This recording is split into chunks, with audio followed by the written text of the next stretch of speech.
जय हिंद, वंदे मातरम। दोस्तों, आज के इस क्लास में general knowledge related most important question लेकर हैं, जो कि आने वाले आप लोग किसी भी एग्जाम की तैयारी कर रहे हो, सारे एग्जाम के लिए मोस्ट इंपॉर्टेंट साबित हो सकते हैं। टॉप 150 क्वेश्चन लेकर आए, तो आप लोग इस क्लास को लास्ट तक जरूर देखिएगा।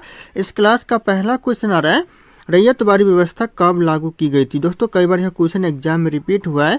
रैयतवाड़ी व्यवस्था लागू किया गया था 1820 में। ध्यान रखिएगा, 1820 करेक्ट आंसर हो जाएगा, ऑप्शन सी के साथ जाएगा। ध्यान रखिएगा, और आप लोगों को इस क्लास में सही से उत्तर पता होगा तो कमेंट करके जरूर बताइएगा। दोस्तों, अगला क्वेश्चन, भारत में सबसे पहले सूती वस्त्र मिल किस शहर में स्थापित किया गया था। सबसे पहले जो सूती वस्त्र मिल स्थापित किया गया था, यह किया गया था मुंबई शहर में। ऑप्शन यहाँ पे बी, मुंबई शहर करेक्ट आंसर हो जाएंगे। कई बार यह क्वेश्चन एग्जाम में रिपीट हुआ है।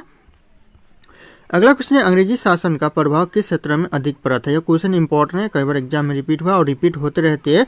अंग्रेजी शासन का कौन से क्षेत्र में सबसे ज्यादा प्रभाव पड़ा था, तो यह पड़ा था आर्थिक क्षेत्र में। ऑप्शन यहाँ पे ए, आर्थिक करेक्ट आंसर हो जाएगा। कई बार यह क्वेश्चन एग्जाम में रिपीट हुए, ध्यान रखिएगा आप लोग। अगला क्वेश्चन आ रहा है, भारत में आधुनिक उद्योगों की स्थापना कब आरंभ की गई। जो आधुनिक उद्योगों की जो स्थापना आरंभ किया गया भारत में, यह किया गया 1850 से। ध्यान रखिएगा आप लोग, ऑप्शन डी 1850 करेक्ट आंसर रहेगा। आधुनिक उद्योगों की स्थापना आरंभ किया गया।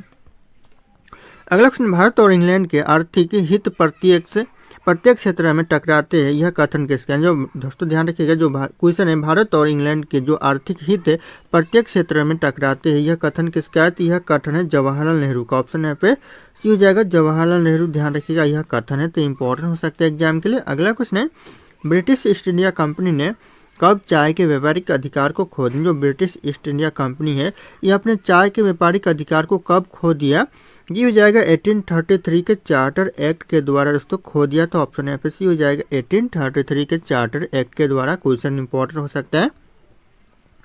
अगला क्वेश्चन, भारत में दास प्रथा कब अवैध घोषित किया गया। दो ये क्वेश्चन दोस्तों बार बार एग्जाम में पूछे जाते हैं, वेरी वेरी इंपॉर्टेंट हो सकते हैं। भारत में जो दास प्रथा है, यह अवैध घोषित किया गया दोस्तों 1843 में। ध्यान रखिएगा, नोट डाउन कर लीजिएगा आप लोग। ऑप्शन यहाँ पे ये हो जाएगा, 1843 में जो दास प्रथा है, ये भारत में अवैध घोषित कर दिया गया। अगला क्वेश्चन है, 1829 में सती प्रथा का उन्मूलन किसके द्वारा किया गया। जो 1829 में जो सती प्रथा का उन्मूलन किया गया था, यह किया गया था लॉर्ड्स विलियम बेटिंग्स के द्वारा। ऑप्शन यहाँ पे डी हो जाएगा, लॉर्ड्स विलियम बेटिंग। ध्यान रखिएगा दोस्तों, सती प्रथा का उन्मूलन किया गया था। अगला क्वेश्चन है, युवा बंगाल आंदोलन के नेता कौन थे। जो युवा बंगाल आंदोलन के जो नेता थे दोस्तों, यह था हेनरी बीबीएम डेरोजियो। ऑप्शन यहाँ पे सी हो जाएगा, Henry BBM Derozio correct answer हो जाएगा। बंगाल आंदोलन के नेता थे। अगला क्वेश्चन, बहावी आंदोलन का मुख्य केंद्र कहाँ पर था। जो बहावी आंदोलन का जो मुख्य केंद्र था दोस्तों, कहाँ था, यह था पटना। ऑप्शन यहाँ पे ए, पटना करेक्ट आंसर, जो कि बहावी आंदोलन का मुख्य केंद्र था। कई बार क्वेश्चन एग्जाम में पूछा गया है। अगला क्वेश्चन, रामकृष्ण मिशन की स्थापना किसने किया था। रामकृष्ण मिशन की जो स्थापना किया था, यह किया था स्वामी विवेकानंद ने। ऑप्शन यहाँ पे ये हो जाएगा, विवेकानंद। ध्यान रखिएगा आप लोग। अगला क्वेश्चन, किस आधुनिक भारत का जनक है। दोस्तों, किसे आधुनिक भारत का जनक कहा जाता है, तो यह कहा जाता है राजा राम मोहन रॉय को। ऑप्शन यहाँ पे सी, राजा राम मोहन रॉय करेक्ट आंसर होगा। आधुनिक भारत का जनक कहा जाता है, तो ध्यान रखिएगा आप लोग। अगला क्वेश्चन है, कन्याकुमारी का रॉक मेमोरियल किसके लिए समर्पित है। जो कन्याकुमारी का जो रॉक मेमोरियल है, यह समर्पित है दोस्तों स्वामी विवेकानंद को। ऑप्शन यहाँ पे सी हो जाएगा, स्वामी विवेकानंद। ध्यान रखिएगा आप लोग, कन्याकुमारी का रॉक मेमोरियल समर्पित है दोस्तों। अगला क्वेश्चन, किसने महिलाओं के लिए वामा बोधिनी पत्रिका निकाली। दोस्तों, ये क्वेश्चन वेरी वेरी इंपॉर्टेंट हो सकता है। वामा बोधिनी जो पत्रिका है दोस्तों, यह किसने निकाली महिलाओं के लिए, तो यह निकाला था केशव चंद्र सेन ने। ध्यान रखिएगा आप लोग, इंपॉर्टेंट हो सकता है। ऑप्शन ए करेक्ट आंसर रहेगा, केशव चंद्र सेन। और पूछा जा सकता है कि जो वामा बोधिनी पत्रिका है, यह किसके लिए निकाला गया था, तो यह निकाला गया था महिला के लिए। ध्यान रखिएगा आप लोग, इंपॉर्टेंट हो सकता है एग्जाम के लिए।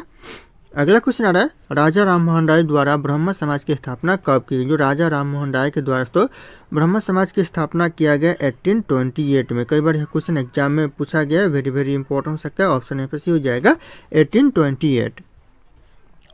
अगला क्वेश्चन है, महाराष्ट्र के किस सुधारक को दोस्तों लोक हितवादी कहा जाता है। किस सुधारक को दोस्तों लोक हितवादी कहा जाता है महाराष्ट्र के, तो यह कहते हैं गोपाल हरि देशमुख को। ऑप्शन यहाँ पे डी हो जाएगा, गोपाल हरि देशमुख। कई बार यह क्वेश्चन पूछा गया, ध्यान रखिएगा आप लोग। अगला क्वेश्चन है, 19वीं सदी के धर्म एवं समाज सुधार आंदोलन ने जनसंख्या के किस वर्ग को मुख्यतः आकर्षित किया। तो किस आंदोलन ने दोस्तों मुख्यतः आकर्षित किया है, तो यह किया दोस्तों ए और बी दोनों। ऑप्शन यहाँ पे ये हो जाएगा बुद्धिजीवों, और यहाँ पे ऑप्शन बी हो जाएगा नागरिक नगरीय उच्च जातियों को दोस्तों आकर्षित किया है। तो ध्यान रखिएगा आप लोग, इंपॉर्टेंट हो सकता है ऑप्शन ए और बी दोनों करेक्ट आंसर हो जाएंगे। अगला क्वेश्चन है 20वीं सदी के आरंभिक दशक में आरंभ होने वाला आंदोलन कौन सा था। यह क्वेश्चन वेरी वेरी इंपॉर्टेंट हो सकता है। 20वीं सदी में जो शुरुआती में जो शुरू होने वाला जो आंदोलन था कौन सा था, यह था अहरार आंदोलन। ऑप्शन यहाँ पे डी अहरार आंदोलन करेक्ट आंसर हो जाएगा। ध्यान रखिएगा आप लोग, जो कि शुरुआती में आरंभ हुआ था 20वीं सदी में।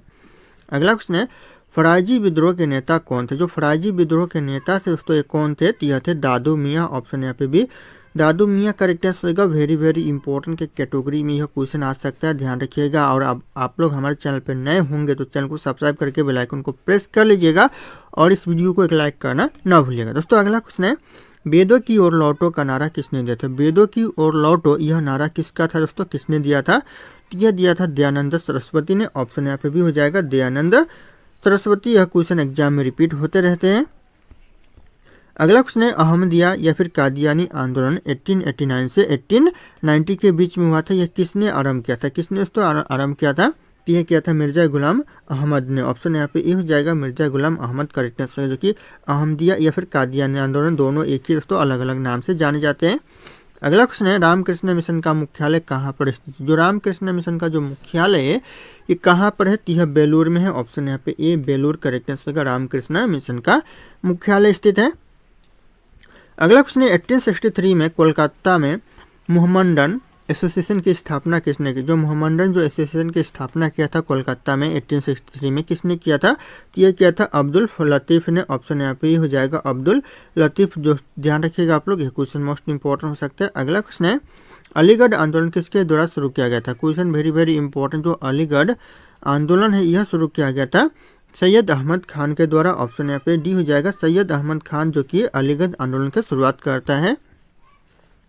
अगला क्वेश्चन है किसे भारत का प्रथम आधुनिक व्यक्ति माना जाता है। भारत का जो प्रथम आधुनिक व्यक्ति माना जाता है यह राजा राम मोहन राय को माना जाता है। ऑप्शन यहाँ पे सी राजा राम मोहन राय करेक्ट आंसर हो जाएगा। ध्यान रखिएगा आप लोग, मोस्ट इंपॉर्टेंट हो सकता है। अगला क्वेश्चन आ रहा है पंजाब में सिख राज्य के संस्थापक कौन थे। पंजाब में जो सिख राज्य के जो संस्थापक थे यह थे रंजीत सिंह। ऑप्शन यहाँ पे D Ranjit Singh correct answer, जो कि पंजाब में सिख राज्य के संस्थापक थे। यह क्वेश्चन कई बार एग्जाम में पूछा गया है। अगला क्वेश्चन सिंध विजय का श्रेय किसे दिया जाता है। जो सिंध विजय का जो श्रेय दिया जाता है यह दिया जाता है सर चार्ल्स नेपोलियन को। ऑप्शन यहाँ पे डी हो जाएगा sir Charles Napoleon correct answer हो जाएंगे। ध्यान रखिएगा आप लोग। अगला क्वेश्चन है किसके शासनकाल में ब्लैक होल दुर्घटना घटित हुई थी। दोस्तों ये क्वेश्चन एग्जाम में बार बार रिपीट होते हैं, वेरी वेरी इंपॉर्टेंट हो सकता है। किसके शासनकाल में ब्लैक होल की दुर्घटना हुई थी, तो हो जाएगा सिराजुद्दौला के शासनकाल में ब्लैक होल की दुर्घटना हुई थी। ऑप्शन यहाँ पे सी हो जाएगा सिराजुद्दौला। अगला क्वेश्चन प्लासी के युद्ध 1757 में दोस्तों बंगाल, उस समय दोस्तों बंगाल का नवाब कौन था। जो प्लासी का युद्ध हुआ था 1757 में, उस समय जो बंगाल का नवाब था दोस्तों कौन था, यह था सिराजुद्दौला था। ऑप्शन यहाँ पे सी सिराजुद्दौला करेक्ट आंसर हो जाएंगे। ध्यान रखिएगा आप लोग, मोस्ट इंपॉर्टेंट होगा। अगला क्वेश्चन आ रहा है भारत में सहायक संधि का जन्मदाता या फिर आविष्कारक कह सकते हैं कौन था। जन्मदाता या फिर आविष्कारक कौन था दोस्तों सहायक संधि का, यह था डुप्ले। ऑप्शन यहाँ पे ए डुप्ले करेक्ट आंसर होगा। यह भी क्वेश्चन दोस्तों एग्जाम में रिपीट होते रहते, तो ध्यान रखिएगा आप लोग, मोस्ट इंपॉर्टेंट हो सकता है एग्जाम के लिए, रिपीटेड क्वेश्चन है।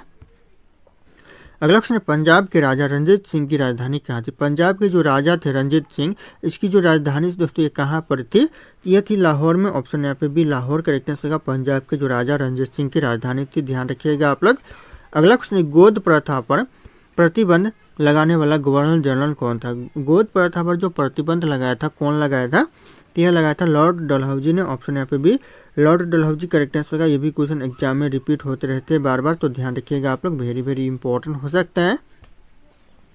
अगला क्वेश्चन भारत का सबसे पुराना राष्ट्रीय पार्क कौन सा। भारत का जो सबसे पुराना राष्ट्रीय पार्क है कौन सा है, तो हो जाएगा जिम कॉर्बेट राष्ट्रीय पार्क, जो कि सबसे पुराना राष्ट्रीय पार्क है। तो ध्यान रखिएगा ऑप्शन यहाँ पे डी हो जाएगा जिम कॉर्बेट राष्ट्रीय पार्क।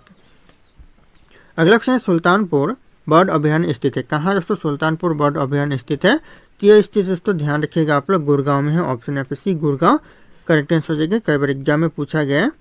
अगला क्वेश्चन है कौन सा अभयारण्य जंगली हाथियों के लिए प्रसिद्ध है। जंगली हाथियों के लिए दोस्तों प्रसिद्ध है पेरियार अभयारण्य। ऑप्शन यहाँ पे डी पेरियार करेक्ट आंसर हो जाएंगे। ध्यान रखिए जो कि जंगली हाथियों के लिए प्रसिद्ध है। दोस्तों अगला क्वेश्चन है सूरत को भारत का किस सिटी के नाम से जाना, जो सूरत को भारत में जाना जाता है किस सिटी के नाम से दोस्तों, तो यह जाना जाता है डायमंड सिटी के नाम से। ऑप्शन यहाँ पे भी डायमंड सिटी करेक्ट आंसर हो जाएगा। कई बार यह क्वेश्चन भी एग्जाम में पूछा गया है, तो ध्यान रखिएगा आप लोग, इंपॉर्टेंट हो सकता है एग्जाम के लिए। अगला क्वेश्चन है, भारत के किस शहर का उपनाम सिटी ऑफ जॉय, ऐसा कौन सा शहर है जिसका उपनाम सिटी ऑफ जॉय है दोस्तों भारत में, तो हो जाएगा कोलकाता शहर का जो उपनाम है सिटी ऑफ जॉय है। तो ध्यान रखिएगा आप लोग, एग्जाम में पूछा जा सकता है। अगला क्वेश्चन, झारखंड का शिमला किसे कहा जाता है, झारखंड का जो शिमला कहा जाता है यह कहते हैं रांची को। ऑप्शन यहाँ पे डी रांची करेक्ट आंसर होगा, झारखंड का शिमला कहा जाता है। ध्यान रखिएगा आप लोग। अगला क्वेश्चन है, भारत और श्रीलंका को अलग करने वाली जल राशि कौन सी है दोस्तों, भारत और श्रीलंका को अलग करने वाली की जगह पाक जल संधि जो कि भारत और श्रीलंका को अलग करती है। ऑप्शन यहाँ पे सी हो जाएगा पाक जल संधि। ध्यान रखिएगा आप लोग।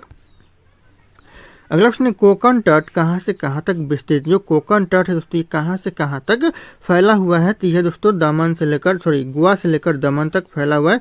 ऑप्शन सी हो जाएगा गोवा से दमन। ध्यान रखिएगा जो कोकण तट है तो इंपॉर्टेंट हो सकता है। अगला क्वेश्चन है, भारत का कुल क्षेत्रफल कितना है, भारत का जो कुल क्षेत्रफल है दोस्तों कितना है, तो हो जाएगा करेक्ट आंसर ध्यान रखिएगा ऑप्शन यहाँ पे सी हो जाएगा 32,87,263 वर्ग किलोमीटर। ध्यान रखिएगा आप लोग, मोस्ट इंपोर्टेंट हो जाएंगे, ऑप्शन सी करेक्ट आंसर हो जाएंगे। अगला क्वेश्चन है, किस नगर को अंपायर सिटी कहा है, दोस्तों अंपायर सिटी कौन से नगर को कहते हैं, तो यह कहते हैं ध्यान रखिएगा न्यूयॉर्क को अंपायर सिटी कहते हैं। ऑप्शन यहाँ पे सी हो जाएगा न्यूयॉर्क। कई बार यह क्वेश्चन एग्जाम में पूछा गया है और पूछे जाते हैं बार बार। अगला क्वेश्चन है, किस नगर को शाश्वत नगर कहा जाता है, क्वेश्चन दोस्तों वेरी इंपॉर्टेंट। शाश्वत नगर दोस्तों कौन से नगर को कहते हैं, तो यह कहते हैं रोम को। ध्यान रखिएगा ऑप्शन यहाँ पे बी करेक्ट आंसर होगा रोम। और इसे 7 पहाड़ियों का नगर भी कहा जाता है, तो ध्यान रखिएगा आप लोग। अगला क्वेश्चन, भारत के तटरेखा की लंबाई कितनी, भारत की जो तटरेखा की कुल लंबाई है कितनी है दोस्तों, तो यह 6100 किलोमीटर है। ऑप्शन यहाँ पे हो जाएगा 6100 किलोमीटर। ध्यान रखिएगा आप लोग, मोस्ट इंपॉर्टेंट हो सकते हैं एग्जाम के लिए। अगला क्वेश्चन, हिमालय का दूसरा सबसे ऊंचा पर्वत शिखर कंचनजंगा भारत के किस राज्य में, जो दूसरा सबसे ऊंचा पर्वत शिखर कंचनजंगा दोस्तों ध्यान रखिएगा और यह कौन से राज्य में है, तो यह सिक्किम में है। ऑप्शन यहाँ पे सी सिक्किम का करेक्ट आंसर हो जाएगा। ध्यान रखना, मोस्ट इंपॉर्टेंट हो सकते हैं एग्जाम के लिए। अगला क्वेश्चन है, किसी हिमालय चोटी को सागरमाथा कहा है, दोस्तों किस हिमालय चोटी को सागरमाथा कहते हैं, तो यह कहते हैं माउंट एवरेस्ट को। ध्यान रखिएगा आप लोग, ऑप्शन यहाँ पे सी माउंट एवरेस्ट करेक्ट आंसर है, सागरमाथा के नाम से जाना जाता है। अगला क्वेश्चन है, उत्तराखंड का सबसे ऊंचा पर्वत शिखर कौन सा है, उत्तराखंड का जो सबसे ऊंचा पर्वत शिखर है तो कौन सा है, तो जाएगा नंदा देवी पर्वत शिखर जो कि उत्तराखंड का सबसे ऊंचा है। तो ध्यान रखिएगा ऑप्शन यहाँ पे डी हो जाएगा नंदा देवी पर्वत शिखर। अगला क्वेश्चन है, आर्यों ने भारत में किस दर्रे से होकर प्रवेश किया, जो आर्यों ने भारत में प्रवेश किया था कौन से दर्रे से होकर, यह किया था खैबर दर्रे से होकर। ऑप्शन यहाँ पे एक खैबर दर्रे करेक्ट आंसर हो जाएगा। कई बार यह क्वेश्चन एग्जाम में पूछा गया है। अगला क्वेश्चन है, जम्मू से श्रीनगर का मार्ग किस दर्रे से होकर गुजरता है, जो जम्मू से लेकर जो श्रीनगर का जो मार्ग गुजरता है कौन से दर्रे से होकर, यह गुजरता है बनिहाल दर्रे से होकर गुजरता है। ऑप्शन यहाँ पे सी बनिहाल दर्रे करेक्ट आंसर हो जाएंगे। कई बार क्वेश्चन एग्जाम में पूछा गया तो ध्यान रखिएगा आप लोग, मोस्ट इंपॉर्टेंट साबित हो सकते हैं। अगला क्वेश्चन है, माजुली नदी द्वीप किस नदी में स्थित, जो माजुली नदी द्वीप है दोस्तों ये कौन सी नदी पर है स्थित है, तो यह ब्रह्मपुत्र नदी पर है। ध्यान रखिएगा, और भारत की यह सबसे चौड़ी नदी है। ध्यान रखिएगा, अगर सबसे चौड़ी नदी की बात करें तो ब्रह्मपुत्र नदी हो जाएगा, और यह असम राज्य का शोक भी कहा जाता है। अगला क्वेश्चन है, भारत की दोस्तों कौन सी नदी जो कि बंगाल की खाड़ी में जाकर मिलती है, इन ऑप्शन से कौन सी नदी जो कि बंगाल की खाड़ी में जाकर मिलती है, तो ये गोदावरी नदी जो कि बंगाल की खाड़ी में मिलती है, बाकी नर्मदा नहीं मिलती है, माहिन भी नहीं मिलते और यहाँ पे तापी भी नहीं मिलती। तो ध्यान रखिएगा गोदावरी यहाँ पे करेक्ट आंसर हो जाएंगे। अगला क्वेश्चन आ रहा है, त्र्यंबकेश्वर में किस नदी का उद्गम स्थान है, जो त्र्यंबकेश्वर में जो उद्गम स्थान है कौन सी नदी का उद्गम स्थान है, तो ये हो जाएगा गोदावरी नदी का। ऑप्शन यहाँ पे भी गोदावरी नदी करेक्ट आंसर हो जाएंगे। ध्यान रखिएगा आप लोग, मोस्ट इंपॉर्टेंट हो सकता है। अगला क्वेश्चन है, जमशेदपुर किस नदी के तट पर स्थित, जो जमशेदपुर है उसके कौन सी नदी के किनारे पर बसा हुआ है, यह बचा हुआ है स्वर्णरेखा नदी के किनारे पर। ऑप्शन यहाँ पे भी स्वर्णरेखा नदी करेक्ट आंसर हो जाएंगे। ध्यान रखिएगा आप लोग, मोस्ट इंपॉर्टेंट हो सकते हैं एग्जाम के लिए, कई बार एग्जाम में पूछा गया है। अगला क्वेश्चन है, अयोध्या किस नदी के तट पर स्थित, दोस्तों आप लोग कमेंट कीजिएगा अयोध्या दोस्तों कौन सी नदी के तट पर बसा हुआ है। अगला क्वेश्चन है, थीन बांध किस नदी पर बनाया गया है, जो थीन बांध है दोस्तों कौन सी नदी पर बनाया गया है, तो यह बनाया गया है रवि नदी पर। ऑप्शन यहाँ पे ए रवि नदी करेक्ट आंसर हो जाएगा, थीन बांध बनाया गया है। कई बार यह क्वेश्चन एग्जाम में पूछा गया है। अगला क्वेश्चन है, रानी लक्ष्मीबाई बांध किस नदी पर अवस्थित? जो रानी लक्ष्मीबाई जो बांध है दोस्तों कौन सी नदी पर है? तो यह बेतवा नदी पर है। ऑप्शन यहाँ पे ए बेतवा नदी करेक्ट आंसर रहेगा। कई बार यह क्वेश्चन एग्जाम में पूछा गया है, तो ध्यान रखिएगा, एग्जाम के लिए आप लोगों के लिए मोस्ट इंपॉर्टेंट साबित हो सकता है, कई बार एग्जाम में पूछा भी गया है। अगला क्वेश्चन, किस झील को श्रीनगर के आभूषण के नाम से जाना जाता है? ऐसा कौन सा झील है जिसे श्रीनगर के आभूषण के नाम से जानते हैं? तो यह जानते हैं डल झील को। ऑप्शन यहाँ पे बी हो जाएगा डल झील, ध्यान रखिए। और यह विश्व का मात्र एक तैरता हुआ झील है, तो इंपॉर्टेंट हो सकता है। अगला क्वेश्चन है, उत्तर पूर्व भारत के दोस्तों सबसे बड़े मीठे जल पानी की झील दोस्तों किस राज्य में? जो उत्तर पूर्व में जो भारत में दोस्तों सबसे मीठे जल की झील यानी पानी की झील दोस्तों कौन से राज्य में है? तो यह मिजोरम में है। ऑप्शन यहाँ पे बी मिजोरम करेक्ट आंसर हो जाएंगे, ध्यान रखिएगा आप लोग, मोस्ट इंपॉर्टेंट हो सकता है। अगला क्वेश्चन, निम्नलिखित में से कौन सी नदी धुआंधार जलप्रपात बनाती है? कौन सी नदी है जो कि धुआंधार जलप्रपात बनाती है? तो यह बनाती है नर्मदा नदी। ऑप्शन यहाँ पे ए नर्मदा नदी करेक्ट आंसर है, जो कि धुआंधार जलप्रपात बनाती है, तो ध्यान रखिएगा, एग्जाम के लिए इंपॉर्टेंट साबित हो सकते हैं। अगला क्वेश्चन आ रहा है, भारत के सबसे बड़ी बहुउद्देशीय नदी घाटी परियोजना कौन सी? भारत की जो सबसे बड़ी जो बहुउद्देशीय नदी घाटी जो परियोजना है दोस्तों, ये हो जाएगा भाखड़ा नंगल परियोजना, जो कि सबसे बड़ी बहुउद्देशीय नदी घाटी परियोजना है, तो ऑप्शन यहाँ पे बी हो जाएगा भाखड़ा नंगल परियोजना। अगला क्वेश्चन, जम्मू कश्मीर में होने वाली शीतकालीन वर्षा का कारण क्या है? जम्मू कश्मीर में जो होने वाली शीतकालीन वर्षा का जो कारण है दोस्तों क्या है? तो हो जाएगा पश्चिमी विक्षोभ है। ऑप्शन यहाँ पे बी पश्चिमी विक्षोभ करेक्ट आंसर हो जाएगा, जो कि जम्मू कश्मीर में होने वाली शीतकालीन वर्षा का कारण है। अगला क्वेश्चन आ रहा है, भारत के किस राज्यों में जाड़े के मौसम में वर्षा होती है? ठंडे के मौसम में तो वर्षा कौन से राज्य में होती है? ती होता है तो तमिलनाडु में। ऑप्शन यहाँ पे भी तमिलनाडु करेक्ट आंसर होगा, कई बार यह क्वेश्चन एग्जाम में पूछा गया है। अगला क्वेश्चन, केंद्र सरकार के द्वारा नई वन नीति की घोषणा किस वर्ष की गई थी? दोस्तों यह क्वेश्चन वेरी इंपॉर्टेंट हो सकता है, कौन से वर्ष तो नई वन नीति की घोषणा किया गया केंद्र सरकार के द्वारा? यह किया गया 1988 में, ध्यान रखिएगा आप लोग, ऑप्शन यहाँ पे सी हो जाएगा 1988। अगला क्वेश्चन आ रहा है, भारत में दोस्तों फांसी की सजा कौन माफ कर सकता है? भारत में जो फांसी की सजा है दोस्तों कौन माफ कर सकता है? तो यह कर सकता है राष्ट्रपति। ऑप्शन यहाँ पे भी राष्ट्रपति, जो कि भारत में फांसी की सजा को माफ कर सकता है, ध्यान रखिएगा आप लोग। अगला क्वेश्चन आ रहा है, दुनिया की सबसे ऊंची इमारत कौन सी? दुनिया की जो सबसे ऊंची इमारत है ये हो जाएगा बुर्ज खलीफा, जो कि सबसे ऊंची इमारत है। ऑप्शन यहाँ पे डी हो जाएगा बुर्ज खलीफा। कई बार क्वेश्चन एग्जाम में पूछा गया, तो ध्यान रखिएगा आप लोग। अगला क्वेश्चन है, मनुष्य बिना सोए कितने दिनों तक रह सकता है? कितने दिनों तक दोस्तों? तो हो जाएगा 12 दिनों तक रह सकते हैं दोस्तों बिना सोए मनुष्य, तो ऑप्शन यहाँ पे सी हो जाएगा 12 दिन। अगला क्वेश्चन, दुनिया का सबसे बुद्धिमान जानवर कौन सा है? दुनिया का जो सबसे ज्यादा बुद्धिमान जानवर होता है ये होता है चिंपांजी। ऑप्शन यहाँ पे ए चिंपांजी करेक्ट आंसर रहेगा, सबसे ज्यादा बुद्धिमान जानवर होता है। अगला क्वेश्चन है, भारत में जो ताजमहल है किस नदी के किनारे? ताजमहल कौन सी नदी के किनारे है? तो ये यमुना नदी के किनारे है। ऑप्शन यहाँ पे ये यमुना नदी करेक्ट आंसर है, जो ताजमहल है स्थित है, तो ध्यान रखिएगा आप लोग। अगला क्वेश्चन, हवाई जहाज का आविष्कार किसने किया था? हवाई जहाज का जो आविष्कार किया था यह किया था राइट ब्रदर्स ने। ऑप्शन यहाँ पे बी हो जाएगा राइट ब्रदर्स करेक्ट आंसर हवाई जहाज के आविष्कार करता है। दोस्तों अगला क्वेश्चन, सदाबहार वर्षा वन कहाँ पाए जाते? जो सदाबहार वर्षा वन है दोस्तों यह पाए जाते ब्राजील में। ऑप्शन यहाँ पे बी ब्राजील करेक्ट आंसर का सदाबहार वर्षा वन पाए जाते। कई बार क्वेश्चन एग्जाम में पूछा गया है। अगला क्वेश्चन है, फिजेंट और मोनाल जैसी पक्षी किस प्रकार के वन में पाए जाते हैं? दोस्तों कई बार क्वेश्चन पूछा गया है, फिजेंट और मोनाल जैसी जो पक्षी है कौन से प्रकार के वन में पाए जाते हैं? तो यह पाए जाते हैं शीतोष्ण पर्णपाती वन में, ध्यान रखिएगा। ऑप्शन यहाँ पे डी हो जाएगा शीतोष्ण पर्णपाती वन में, ध्यान रखिएगा, जो कि फिजेंट और मोनाल जैसी पक्षी पाए जाते हैं।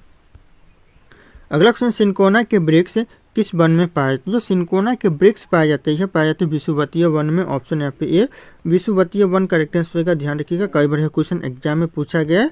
अगला क्वेश्चन, भूमध्य के निकट किस तरह के वन पाए जाते? यहाँ पे वन लिखा हुआ है, वन होगा दोस्तों, वन किस प्रकार के वन पाए जाते हैं? तो यह पाए जाते उष्णकटिबंधीय वन पाए जाते। ऑप्शन यहाँ पे भी हो जाएगा उष्णकटिबंधीय वन, ध्यान रखिएगा आप लोग। अगला क्वेश्चन आ रहा है, ऑस्ट्रेलिया के घास स्थल को दिया गया भौगोलिक नाम क्या है? ऑस्ट्रेलिया के जो घास स्थल को दिया गया जो भौगोलिक नाम है दोस्तों क्या है? तो जगह डाउन्स है। ऑप्शन यहाँ पे ए डाउन्स करेक्ट आंसर का, ध्यान रखिएगा, ये भी क्वेश्चन दोस्तों एग्जाम के लिए इंपॉर्टेंट साबित हो सकते हैं। अगला क्वेश्चन, कौन सा प्राकृतिक प्रदेश विकसित प्रदेश के नाम से जाना जाता है? ऐसा कौन सा प्राकृतिक प्रदेश है जो कि विकसित प्रदेश के नाम से जानते हैं? तो हो जाएगा भूमध्य सागरीय दोस्तों विकसित प्रदेश के नाम से जानते हैं तो ध्यान रखिएगा ऑप्शन यहाँ पे सी हो जाएगा भूमध्य सागरीय। अगला क्वेश्चन है किस प्राकृतिक प्रदेश में शीतकालीन वर्षा होती है। दोस्तों शीतकालीन वर्षा कौन से प्राकृतिक प्रदेश में होती है, ये होती है भूमध्य सागरीय में। ऑप्शन यहाँ पे भी भूमध्य सागरीय करेक्ट आंसर हो जाएंगे। अगला क्वेश्चन हिंदी को राजकीय भाषा कब घोषित किया गया। दोस्तों ये क्वेश्चन वेरी वेरी इंपॉर्टेंट है। हिंदी को जो राजकीय भाषा घोषित किया गया 26 जनवरी 1965 में। ऑप्शन यहाँ पे हो जाएगा 26 जनवरी 1965 में। अगला क्वेश्चन संस्कृत से सर्वाधिक प्रभावित द्रविड़ भाषा कौन सी। संस्कृत जो सबसे ज़्यादा प्रभावित जो द्रविड़ भाषा है दोस्तों कौन सी है, तो हो जाएगा तेलुगु है। ऑप्शन यहाँ पे भी तेलुगु करेक्ट आंसर हो जाएगा। ध्यान रखिएगा आप लोग, मोस्ट इंपॉर्टेंट हो सकते हैं। अगला क्वेश्चन भाषा के संबंध में हिंदी शब्द का प्रयोग सर्वप्रथम किसने किया था। भाषा के जो संबंध में जो हिंदी शब्द का सबसे पहले जो प्रयोग किया था यह किया था अमीर खुसरो ने। ऑप्शन यहाँ पे ए अमीर खुसरो करेक्ट आंसर होगा। ध्यान रखिएगा, मोस्ट इंपॉर्टेंट हो सकता है एग्जाम के लिए। अगला क्वेश्चन है गोवा की स्वीकृत राजभाषा कौन सी। गोवा की जो स्वीकृत राजभाषा है तो ये कौन सी है, तो हो जाएगा कोंकणी है। ऑप्शन यहाँ पे ए कोंकणी करेक्ट आंसर जो कि गोवा की स्वीकृत राजभाषा है। अगला क्वेश्चन आ रहा है देश के लगभग कितने प्रतिशत भूभाग में दूरदर्शन की प्रसारण सुविधाओं का विस्तार है। कितने प्रतिशत भाग में दोस्तों दूरदर्शन का प्रसारण है दोस्तों, तो हो जाएगा 82% भाग में। ऑप्शन यहाँ पे सी 82% करेक्ट आंसर हो जाएगा। कई बार क्वेश्चन एग्जाम में पूछा गया है। अगला क्वेश्चन दूरदर्शन से रंगीन कार्यक्रमों की शुरुआत कब हुई थी। दोस्तों ये क्वेश्चन इंपॉर्टेंट, दूरदर्शन में जो रंगीन कार्यक्रमों की जो शुरुआत हुई थी दोस्तों कब हुई थी, तो हो जाएगा 1982 में हुई थी। ऑप्शन यहाँ पे सी 1982 करेक्ट आंसर हो जाएंगे। अगला क्वेश्चन आ रहा है दूरदर्शन का दैनिक राष्ट्रीय कार्यक्रम किस वर्ष आरंभ किया गया। दोस्तों ये सब क्वेश्चन तो मोस्ट इंपॉर्टेंट है एग्जाम के लिए। दैनिक जो दूरदर्शन का जो दैनिक राष्ट्रीय कार्यक्रम है किस वर्ष आरंभ किया गया, तो यह किया गया 1972 में। ध्यान रखिएगा आप लोग, ऑप्शन यहाँ पे भी हो जाएगा 1972। अगला क्वेश्चन भारत का सबसे ऊंचा टीवी टावर कहाँ स्थापित है। भारत का जो सबसे ऊंचा जो टीवी टावर है तो कहाँ पर है, तो हो जाएगा फाजिल्का में है। ऑप्शन यहाँ पे डी फाजिल्का करेक्ट आंसर का सबसे ऊंचा टीवी टावर स्थित है। ध्यान रखिएगा आप लोग, मोस्ट इंपॉर्टेंट हो सकता है एग्जाम के लिए। अगला क्वेश्चन है पहली डाक टिकट कहाँ जारी की गई थी। जो पहली डाक टिकट जारी की गई थी कहाँ पर दोस्तों, तो यह वेरी वेरी इंपॉर्टेंट है। यह किया गया था कराची में। ऑप्शन यहाँ पे बी कराची करेक्ट आंसर हो जाएगा। ध्यान रखिएगा आप लोग। अगला क्वेश्चन डाक विभाग की स्थापना कब हुई थी। जो डाक विभाग की जो स्थापना हुआ था उसको ये कब हुआ था, तो हुआ था 1854 में। कई बार क्वेश्चन एग्जाम में पूछा गया। ऑप्शन यहाँ पे ये 1854 करेक्ट आंसर का डाक विभाग की स्थापना किया गया था। दोस्तों अगला क्वेश्चन कोरियर सेवा में प्रतिस्पर्धा के लिए भारतीय डाक विभाग ने द्रुत डाक सेवा का आरंभ कब किया। दोस्तों द्रुत डाक सेवा का जो आरंभ किया सरकार ने दोस्तों कोरियर सेवा के लिए कब किया, तो यह किया 1986 में। ध्यान रखिएगा यह क्वेश्चन एग्जाम के लिए इंपॉर्टेंट हो सकता है। ऑप्शन डी 1986 करेक्ट आंसर हो जाएगा। अगला क्वेश्चन आ रहा है सबसे अधिक डाकघर किस देश में। सबसे ज़्यादा जो डाकघर है यह भारत देश में है। ऑप्शन यहाँ पे ए भारत करेक्ट आंसर का सबसे ज़्यादा डाकघर है, तो ध्यान रखिएगा आप लोग। अगला क्वेश्चन भारत में पहली एसटीडी सेवा की किन दो स्थानों के मध्य शुरू की गई थी। जो पहली एसटीडी सेवा है तो कौन से दो स्थान के बीच में शुरू हुआ था, यह था लखनऊ कानपुर के बीच में। ऑप्शन यहाँ पे सी हो जाएगा लखनऊ और कानपुर। ध्यान रखिएगा आप लोग। अगला क्वेश्चन है कार्य का मात्रक क्या। जो कार्य का जो मात्रक होता है तो क्या होता है, तो होता है जूल। यहाँ पे जल लिखा हुआ है लेकिन जूल होगा तो जूल जो कि कार्य का मात्रक होता है, तो ध्यान रखिएगा आप लोग, करेक्ट कर लीजिएगा। अगला क्वेश्चन आ रहा है दूरी की इकाई निम्नलिखित में से क्या है। इन ऑप्शन से जो दूरी की इकाई है ये हो जाएगा प्रकाश वर्ष है। ऑप्शन यहाँ पे बी प्रकाश वर्ष करेक्ट आंसर होगा जो कि दूरी की इकाई है, तो ध्यान रखिएगा आप लोग। अगला क्वेश्चन है भौतिक मात्रा ज्योति की इकाई क्या है। जो भौतिक मात्रा ज्योति की जो इकाई दोस्तों क्या है, तो हो जाएगा यहाँ पे लक्स है। ऑप्शन यहाँ पे सी लक्स करेक्ट आंसर होगा जो कि भौतिक मात्रा ज्योति की इकाई है। ध्यान रखिएगा आप लोग। अगला क्वेश्चन विद्युत मात्रा की इकाई क्या है। विद्युत मात्रा की जो इकाई है तो क्या है, तो हो जाएगा एम्पियर है। Option A ampere correct answer होगा। जितने भी क्वेश्चन है सारे क्वेश्चन मोस्ट इंपॉर्टेंट, ध्यान रखिएगा। और अगर आप लोग हमारे चैनल पर नए होंगे तो चैनल को सब्सक्राइब करके बेल आइकन को प्रेस कर लीजिएगा और इस वीडियो को लाइक करना ना भूलिएगा दोस्तों। अगला क्वेश्चन है विद्युत आवेश की एसआई इकाई यहाँ पे सी लिखा हुआ है लेकिन ए एसआई होगा। एसआई इकाई क्या है दोस्तों विद्युत आवेश की, ये जगह कूलम है। ऑप्शन यहाँ पे सी कूलम करेक्ट आंसर का। ध्यान रखिएगा आप लोग। अगला क्वेश्चन है रॉकेट किस सिद्धांत पर कार्य करता है। जो रॉकेट है दोस्तों कौन से सिद्धांत पर कार्य करता है, तो यह करता है न्यूटन का तृतीय नियम के सिद्धांत पर, यानी तीसरे नियम के। ऑप्शन यहाँ पे ई हो जाएगा तीसरे नियम के सिद्धांत पर दोस्तों कार्य करता है रॉकेट। अगला क्वेश्चन, बल की परिभाषा आती है न्यूटन के किस नियम के साथ। दोस्तों ये क्वेश्चन इंपॉर्टेंट, जो बल की परिभाषा है न्यूटन के कौन से नियम के तहत आती है। ये हो जाएगा न्यूटन के जो पहले नियम के तहत आती है, तो ध्यान रखिएगा ऑप्शन यहाँ पे ये हो जाएगा गति के पहले नियम के साथ। ध्यान रखिएगा, ये क्वेश्चन इंपॉर्टेंट हो सकता है एग्जाम के लिए। अगला क्वेश्चन है, सूर्य की ऊर्जा उत्पन्न होती है किसके द्वारा। जो सूर्य की जो ऊर्जा उत्पन्न होती है किसके द्वारा उत्पन्न होती है, ये होती है नाभिकीय संलयन के द्वारा। ऑप्शन यहाँ पे भी नाभिकीय संलयन करेक्ट आंसर का। सूर्य की जो ऊर्जा है यह उत्पन्न होती है, तो ध्यान रखिएगा आप लोग, इंपॉर्टेंट हो सकता है एग्जाम के लिए। अगला, सूर्य का ताप किसके द्वारा मापा जाता है। जो सूर्य का ताप मापा जाता है यह दोस्तों पायरोमीटर तापमापी के द्वारा मापा जाता है। ऑप्शन यहाँ पे सी हो जाएगा, पायरोमीटर तापमापी। ध्यान रखिएगा आप लोग, मोस्ट इंपॉर्टेंट हो सकता है। अगला क्वेश्चन, ध्वनि का त्वरण किस पर अधिक निर्भर करता है। जो ध्वनि का त्वरण दोस्तों किस पर निर्भर करता है, तो यह करता है आवृत्ति पर। ऑप्शन यहाँ पे ए, आवृत्ति करेक्ट आंसर हो जाएंगे। ध्यान रखिएगा आप लोग। अगला क्वेश्चन है, पानी का घनत्व किस ताप पर अधिकतम होता है। पानी का जो घनत्व है दोस्तों किस ताप पर सबसे ज़्यादा होता है। तो इस क्वेश्चन का सही उत्तर आप लोग कमेंट करके बताइएगा। ऑप्शन यहाँ पे सारे के सारे शो कर रहे हैं। फिर मिलते हैं अगले क्लास में।